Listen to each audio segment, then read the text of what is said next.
Gracias, amigos, por confiar en el equipo de vertvnoticias.com para informarlo. Siempre estamos dispuestos aquí para hacerlo. Nos acompaña en esta entrega de Vida de Noticias el doctor José Vicente Haro, a quien agradezco su compañía, porque sabemos que lo que acaba de vivir, doctor Haro, no ha sido fácil. Ayer, y lo pueden ir haciendo en paralelo mientras escuchan esta entrevista, pueden revisar la cuenta de Twitter del doctor José Vicente Haro, abogado constitucionalista venezolano, sobre todo porque nos sintoniza gente que no vive en Venezuela, defensor de muchas de las causas de presos políticos en Venezuela, esta defensa que ad honorem han asumido varios abogados en nuestro país. Él es uno de estos luchadores por la defensa de los derechos humanos en Venezuela. Ha sido amenazado de muerte por encapuchados. Usted, si tiene la ocasión, puede ver esta denuncia que el doctor Haro hizo aquí en nuestra página. Y la intención de este programa es precisamente abordar su forma de pensar, porque es usted una de las personas que más ha asumido pues, un rol protagónico en esto de la defensa de los presos políticos. Yo quisiera preguntarle si esto lo amedrenta, si esto de alguna manera lo hace tomar alguna decisión, porque usted tiene familia, usted tiene hijas, y quienes lo amenazan lo saben perfectamente. Más allá de recrear esta situación que para usted ha sido tan difícil y que ya a través de las cámaras de RTV Noticias usted ha denunciado, ¿qué ocurre internamente frente a la lucha que usted ha asumido? Sí, es una pregunta a veces difícil de responder, ¿no? A veces difícil de responder porque son muchas las cosas que te pasan internamente, ¿no? Te respondo con el corazón diciéndote, no es la primera vez que me pasa. Ya sucedió una vez de manera muy fuerte, noviembre de 2013. Fue a mi oficina, de la cual me tuve que mudar en ese momento precisamente por esa situación. Lo que fueron unos señores que se identificaron como el ala militar del movimiento Tupamaro del 23 de enero, armados, y me amenazaron de muerte. Y yo no tenía mayor argumento que decirles ya en una situación ya prácticamente límite, decirles, bueno, si ustedes piensan que por yo hacer lo que hago y pensar lo que pienso, por yo cuestionar la ley habilitante, por yo cuestionar el plan de la patria, por ejercer una impugnación que en su momento hice contra la ley habilitante anterior, no la nueva, que actualmente está vigente, sino la anterior. Si ustedes piensan que eso merece que ustedes me maten, bueno, háganlo. No tengo otra opción, háganlo. Yo respeto que ustedes crean en lo que llaman ustedes revolución. Yo respeto que ustedes crean en eso. Pero ante todo está la Constitución. Y el trabajo que he hecho, lo he hecho siempre pensando en que actúo bajo la Constitución, amparado por la Constitución, y como siempre, uno cristiano, amparado por Dios. En ese momento, esa persona, recuerdo que empezó a vociferar insultos. Y la situación terminó en que ellos se fueron profiriendo una amenaza y luego yo haciendo las denuncias correspondientes que lamentablemente después de pasar por el 6CPC, por el Ministerio Público y por los tribunales, fueron desestimadas bajo el argumento de que los Tupamaros, según es un hecho notorio, son un movimiento político pacífico. Y así quedó. Entonces no es la primera vez que esto me sucede. Y cuando uno vive este tipo de situaciones, uno se pregunta cuál es el deber de uno como ciudadano, como abogado, como persona. Cuando yo estaba estudiando Derecho, yo lo hice con un sueño, ¿no? Que era la justicia. Yo lo hice realmente pensando en que en este país se podía hacer justicia, se podía trabajar en la justicia. Yo tenía la ilusión de ser juez, de formar parte del Poder Judicial y de contribuir a que se haga justicia en este país. Lamentablemente las circunstancias variaron mucho en este país y no soy juez porque me ha tocado asumir la justicia de otra parte, desde otro lado, que es la defensa de las personas necesitadas, de las personas que están presas por haber manifestado, por haber expresado su opinión. Y muchas veces me dedico a los casos que son, vamos a decir, de lo que yo llamo los presos políticos que no son miembros de partidos políticos. Porque hay como dos tipos de presos políticos. Hay los políticos que están presos, que son políticos que lamentablemente, inconstitucionalmente, arbitrariamente están presos por haber mantenido una posición política desde un partido político, desde una plataforma política en contra del gobierno. Y hay otros presos políticos que son los presos políticos precisamente a los que yo me dedico, que son aquellos ciudadanos de a pie, que muchos de los cuales no forman parte de partidos políticos, pero que fueron ciudadanos a pie, que lucharon y que arriesgaron su vida, su integridad física, por manifestar, por expresar su opinión y por hacerlo con valentía y con coraje. Y que ellos también merecen la atención, tanto como la merecen Leopoldo López, Ledesma, Ceballos y todas aquellas personas que injustamente están presas. Entonces, cuando yo pienso en ellos, cuando yo pienso en mis hijas, cuando yo pienso en el país que yo conocí, en el país que yo conocí, en el país que yo viví, en el que me eduqué, cuando yo pienso en lo que teníamos, yo lo que siento es, yo no puedo claudicar, porque si yo claudico, estoy prácticamente entregándoles a ellos parte de ese pedacito de país que lleva cada ciudadano por dentro. Porque yo llevo un pedacito de país, tú llevas un pedacito de país, mis hijas llevan un pedacito de país. Entonces, en ese momento es donde, lleno de muchas meditaciones, tú piensas realmente hacia dónde vas y tomas una decisión de vida. Y tu decisión termina siendo, voy hacia adelante. Y hay personas que confían en uno. Hoy, esta mañana, después de haber vivido lo que yo viví ayer, me tocó ir al SEBIN con mi colega Pierina Camposeo, que también fue objeto de la amenaza de muerte ayer. ¿Usted decía que creía que eran funcionarios o que la voz le era familiar, la voz me era alguien familiar, de un ente público? De alguien de un ente público, la voz me era familiar y el lenguaje era un lenguaje policial claramente. Yo llevo desde el 12 de febrero hasta ahora lidiando con los cuerpos de seguridad del Estado, Guardia Nacional, PNB, SEBIN, 6CPC, con los casos de los presos políticos. Y la voz es que, de verdad, me era muy familiar, el lenguaje era claramente policial, no era un lenguaje de un malandro. Uno sabe cuando te habla un delincuente, un malandro, una persona que está en la mala vida, que forma parte del AMPA. Esto no era algo así. Y yo hoy, cuando me preparaba para ir al SEBIN, decía, bueno, voy al SEBIN. Y voy al SEBIN porque sé que hay personas que están allí que muchas veces cuando uno los va a visitar, a nosotros los abogados nos toca visitar de abogados los lunes y los jueves. Cuando uno los va a visitar, uno es la única esperanza que ellos tienen. Y ellos te preguntan, doctor, ¿cómo va mi caso? ¿Qué ha dicho el juez? ¿Cómo va el expediente? ¿Qué ha hecho la fiscalía? ¿Qué ha dicho la defensoría? ¿Qué avance ha habido? ¿Cuándo es la próxima audiencia? ¿Se difirió o no se difirió la audiencia? Porque son casos que muchos de ellos llevan más de un año y están ahí presos en el SEBIN. Entonces, ellos confían en uno y uno no puede dejarlos desamparados. Entonces ya es un compromiso, ya no solamente con Venezuela, con la convicción que uno tiene de justicia, de la idea de justicia, un compromiso con el futuro que uno quiere que tengan sus hijos, sino también un compromiso con esas personas que te pidieron ayuda y que esperan que tú seas el medio a través del cual puedas hacer llegar su voz al tribunal, al Ministerio Público y poder lograr su liberación.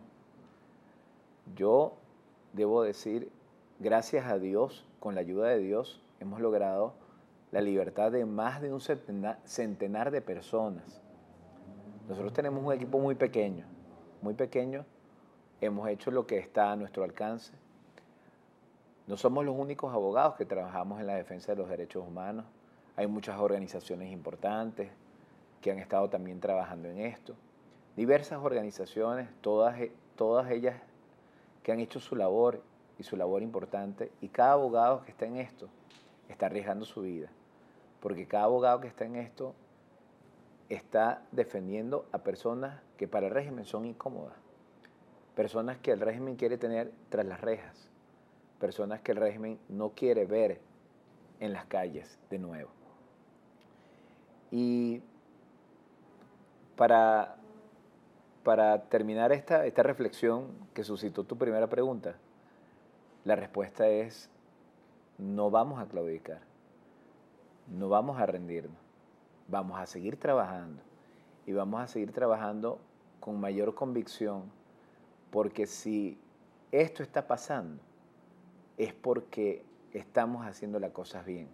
No es casualidad que esto suceda un día después justamente de que liberamos a un preso político.